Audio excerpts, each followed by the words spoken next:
પ્રકરણ 6 ભંગાર વેચનાર.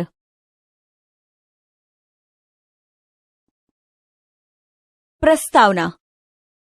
શું તમે ક્યારે ભંગારવાળીને મળેલા છો કે જે સ્ત્રી એટલે કે બહેન ભંગાર વેચતી હોય? કિરણ દ્વારા કહેવાયેલ આ એક સત્ય ઘટના છે. તેને પટનામાં ભંગારની દુકાન છે. કિરણ કહે છે, હું મારા ગામની હિન્દી માધ્યમની શાળામાં ભણતી હતી. મારા પિતા છોકરાઓની જેમ છોકરીઓને પણ ભણાવવા માંગતા હતા. મને હિન્દી અને વિજ્ઞાન ખૂબ ગમતા, પણ ગણિત ગમતું ન હતું. આજે ગણિત મને મારા કામમાં ખૂબ જ ઉપયોગી છે, જેની મેં શાળામાં કલ્પના પણ નહોતી કરી. શું તમને પણ ગણિત અઘરું લાગે છે?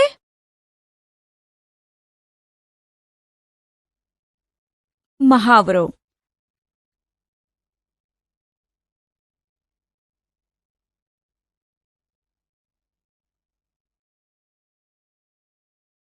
કિરણ કહે છે કે જ્યારે હું નાની હતી ત્યારે મારા પિતા એક અકસ્માતમાં મૃત્યુ પામ્યા.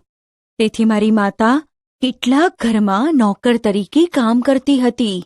અમારો એ મુશ્કેલ સમય હતો. મારે 8મા ધોરણ પછી શાળા છોડવી પડી.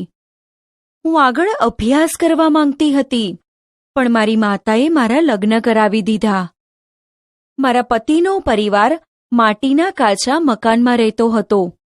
તેમને 2 ભાઈ અને 1 બહેન હતા, જે શાળાએ જતા ન હતા. તેમને ચાની દુકાન હતી. ઉદાહરણ. એક વ્યક્તિ ચાની દુકાન ચલાવી રોજના 30 રૂપિયા કમાય છે, તો 10 દિવસમાં કેટલા રૂપિયા કમાશે અને 1 મહિનામાં કેટલા રૂપિયા કમાશે? ઉકેલ. જો એક વ્યક્તિ ચાની દુકાન ચલાવી રોજના 30 રૂપિયા કમાય છે, તો તે 10 દિવસમાં કેટલા રૂપિયા કમાશે તે શોધવા માટે 30 ને 10 વડે ગુણતા જવાબ 300 રૂપિયા મળે.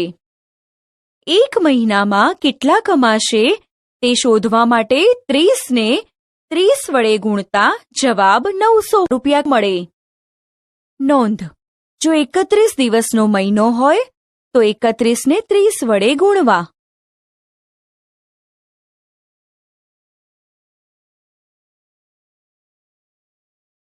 ધિરાણ. કિરણ કહે છે, હું મારો સ્વતંત્ર ધંધો ચાલુ કરવા માટે વિચારતી હતી. મેં બંગડીની દુકાન અથવા દરજીની દુકાન શરૂ કરવાનું વિચાર્યું, પરંતુ મારા કાકાએ કહ્યું, આપણે ભંગારની દુકાન ખોલી વધુ કમાઈ શકીએ. મેં અને મારા સાસુએ 2001માં ભંગારની દુકાન શરૂ કરી. અમે દુકાન માટે 8,000નું ધિરાણ લીધું. ધિરાણ એટલે લોન અથવા કોઈના જોડેથી ઉછીના રૂપિયા લેવા.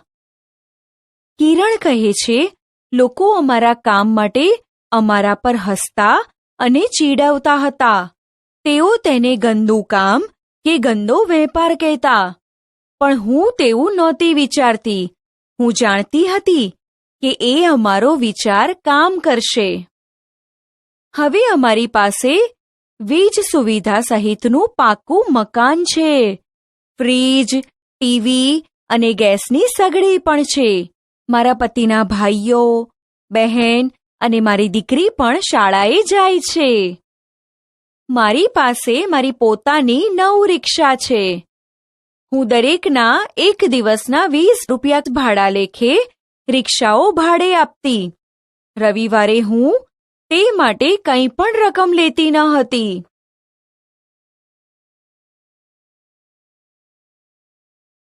કિરણ 1 દિવસના 9 રિક્ષામાંથી કેટલું કમાતી હશે?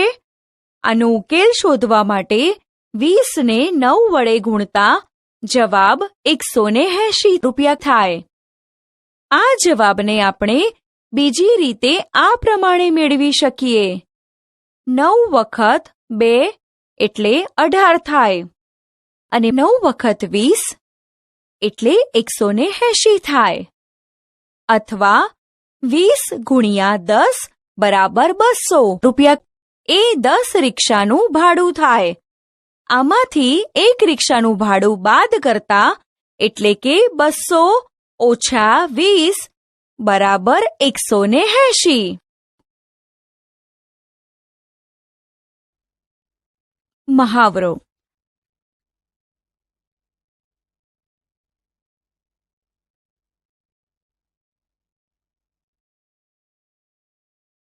મૌખિક ગણતરી.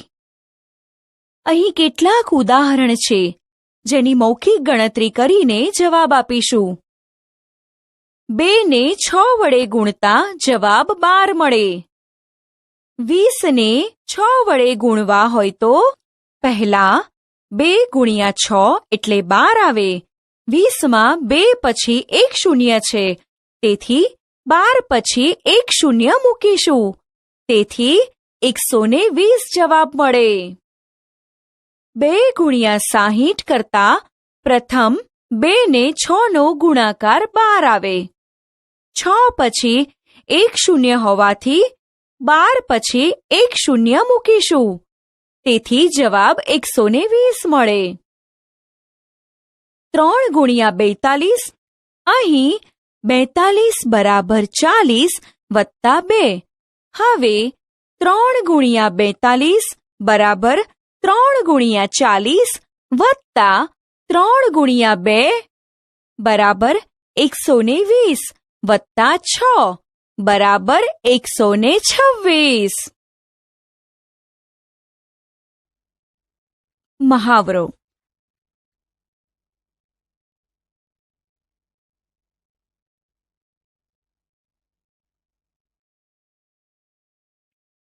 કિરણ કહે છે, મારી પોતાની નાની ભંગારની દુકાન છે.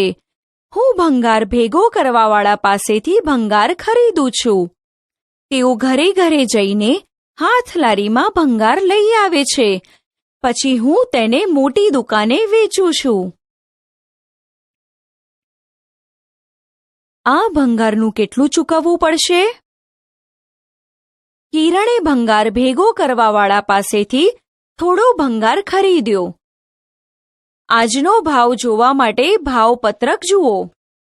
ભંગારનો ભાવ જાણવામાં કિરણને મદદ કરીશું. ઉદાહરણ. 1 કિલોગ્રામ વર્તમાનપત્રકની કિંમત 15 રૂપિયા છે. તો 31 કિલોગ્રામ વર્તમાનપત્ર માટે કિરણે કેટલા રૂપિયા ચૂકવવા પડ્યા હશે? ઉકેલ. 1 કિલોગ્રામ વર્તમાનપત્રની કિંમત 15 રૂપિયા. તો 31 કિલોગ્રામની શોધવા પહેલા 30 કિલોગ્રામની કિંમત થાય 15 રૂપિયા ગુણ્યા 30 બરાબર 450 રૂપિયા.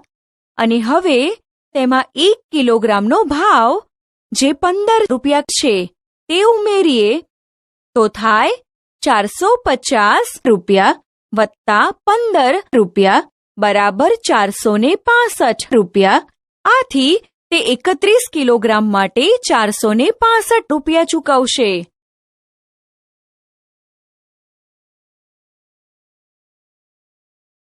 ઉદાહરણ. 1 કિલોગ્રામ વર્તમાનપત્ર 15 રૂપિયાના ભાવે ખરીદે છે. તો 42 કિલોગ્રામ વર્તમાનપત્ર માટે કિરણ કેટલા રૂપિયા ચૂકવશે? ઉકેલ. 1 કિલોગ્રામ વર્તમાનપત્ર 15 રૂપિયાના ભાવે ખરીદે છે. આથી 42 કિલોગ્રામ માટે પહેલા 40 કિલોગ્રામ અને પછી 2 કિલોગ્રામનો ભાવ શોધીશું. 40 ગુણ્યા 15 બરાબર 600 અને 15 ગુણ્યા 2 બરાબર 30. આમ 600 વત્તા 30 બરાબર 630. આથી 42 કિલોગ્રામ વર્તમાનપત્ર માટે કિરણ 630 રૂપિયા ચૂકવશે.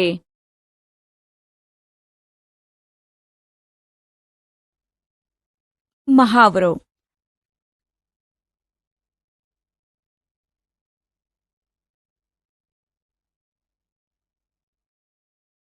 ચતુર કિરણ ભંગાર વેચે છે.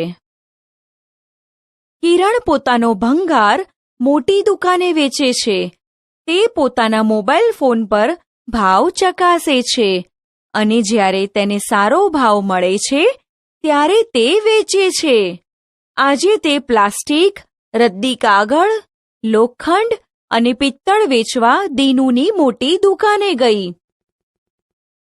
દીનુએ 32 કિલોગ્રામ લોખંડ, 4 કિલોગ્રામ પિત્તળ, 152 કિલોગ્રામ રદ્દી કાગળ અને 63 કિલોગ્રામ પ્લાસ્ટિકનું વજન કર્યું.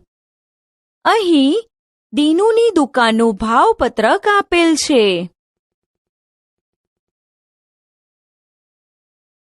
ઉદાહરણ: 1 કિલોગ્રામ પ્લાસ્ટિકનો ભાવ 11 રૂપિયા છે, તો 63 કિલોગ્રામ પ્લાસ્ટિક માટે દીનુ કેટલી રકમ ચૂકવશે? ઉકેલ: 1 કિલોગ્રામ પ્લાસ્ટિકની કિંમત 11 રૂપિયા છે. આથી 63 કિલોગ્રામ પ્લાસ્ટિકની કિંમત થશે 11 રૂપિયા ગુણ્યા 63. અગાઉના ધોરણમાં શીખેલા ગુણાકારની યાદ કરીશું. સૌ પ્રથમ 63ના ભાગ પાડીશું, જે 60 + 3 થશે. હવે 11ના ભાગ પાડીશું, જે 10 + 1 થશે. હવે પ્રથમ 60ને 10 વડે ગુણતા 600 મળે. ત્યારબાદ હવે 3ને 10 વડે ગુણીશું, જેનો જવાબ 30 આવે. એ જ રીતે 60ને 1 વડે ગુણતા 60 મળે અને 3ને 1 વડે ગુણતા 3 મળે. હવે આ દરેકનો જવાબનો સરવાળો કરીશું. દીનુએ કોષ્ટકમાં પોતાના અંકો ઉમેર્યા. 600 + 60 + 30 + 3 બરાબર 693 થાય. બરાબર ને? બીજી રીત: 11 ગુણ્યા 63 એટલે કે 11 વખત 63 થાય. 11 વખત 60 એટલે 660. તેથી જવાબ 660 કરતા વધારે છે.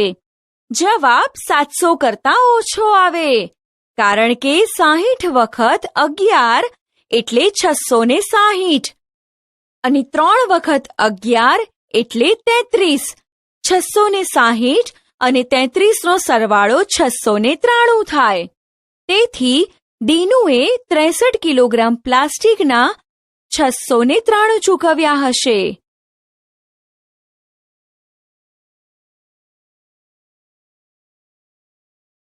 કિરણે 1 કિલોગ્રામ પ્લાસ્ટિક 10 રૂપિયામાં ખરીદ્યું, પરંતુ 1 કિલોગ્રામ પ્લાસ્ટિક 11 રૂપિયામાં વેચ્યું.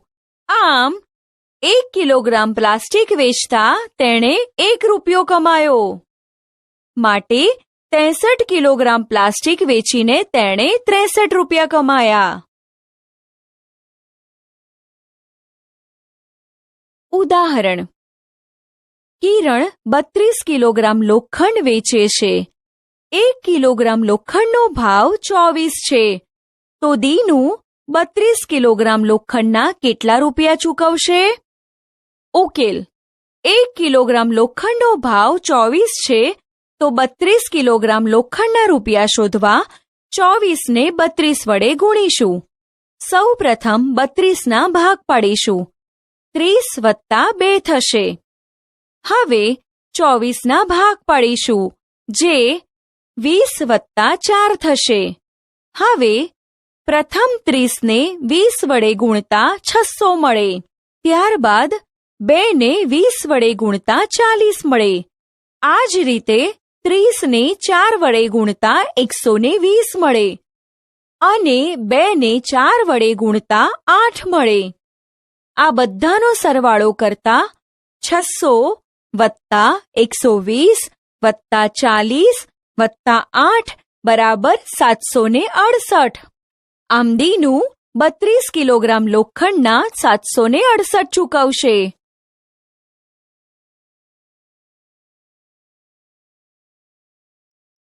ઉદાહરણ: 37 × 18 પહેલા જવાબનું અનુમાન કરો, પછી ગણતરી કરો. ઉકેલ: 37 ગુણ્યા 18નું અનુમાન કરીએ તો જવાબ 40 ગુણ્યા 20 બરાબર 800 થી ઓછો મળે.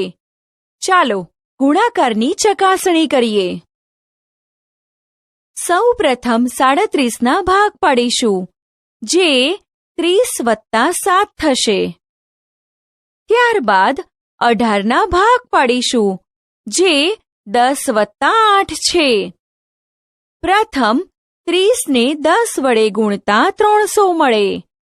ત્યારબાદ 7ને 10 વડે ગુણતા 70 મળે. હવે 30ને 8 વડે ગુણતા 240 મળે. 8ને 7 વડે ગુણતા 56 મળે. હવે આ બધા અંકોનો સરવાળો કરીશું. 300 વત્તા 240 વત્તા 70 વત્તા 56 બરાબર 666. અહીં આપણું અનુમાન સાચું છે.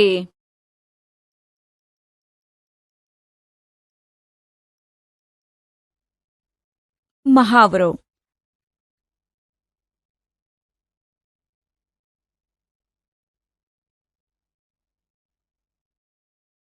રોજનીશી. કિરણે ભંગાર ભેગો કરનાર પાસેથી થોડો ભંગાર ખરીદ્યો. તેણે તેઓને 841 રૂપિયા ચૂકવ્યા. કિરણે દીનુની મોટી દુકાને આ ભંગાર વેચ્યો અને દીનુએ તેને આ પ્રમાણે નોટ અને સિક્કાઓ આપ્યા: 6 100 રૂપિયાની નોટ, 3 50 રૂપિયાની નોટ, 7 20 રૂપિયાની નોટ, 6 10 રૂપિયાની નોટ, 8 5 રૂપિયાની નોટ, 4 1 રૂપિયાના સિક્કા. કિરણે પોતાની રોજનીશીમાં નોંધ કરી: 11 માર્ચ 2018 મને મળ્યા 600 વત્તા 150 વત્તા 140 વત્તા 60 વત્તા 40 વત્તા 4 બરાબર કુલ 994 રૂપિયા. મેં 841 રૂપિયા ચૂકવ્યા. તેને કેટલા રૂપિયા કમાયા હશે? તે શોધવા માટે મોટી સંખ્યામાંથી નાની સંખ્યા બાદ કરીશું. એટલે 994 રૂપિયામાંથી 841 રૂપિયા બાદ કરતા જવાબ 153 રૂપિયા મળે. કિરણને 153 રૂપિયા મળ્યા.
આપણે શું શીખ્યા? મૌખિક ગુણાકારની મદદથી આપેલ ઉદાહરણનો ઉકેલ શોધતા. ધિરાણ એટલે શું? 2 અંકોના 2 અંકો સાથે ગુણાકાર કરતા. ગુણાકાર અને સરવાળાની મદદથી રૂપિયા અને પૈસાના વ્યવહારિક દાખલાઓનો ઉકેલ શોધતા.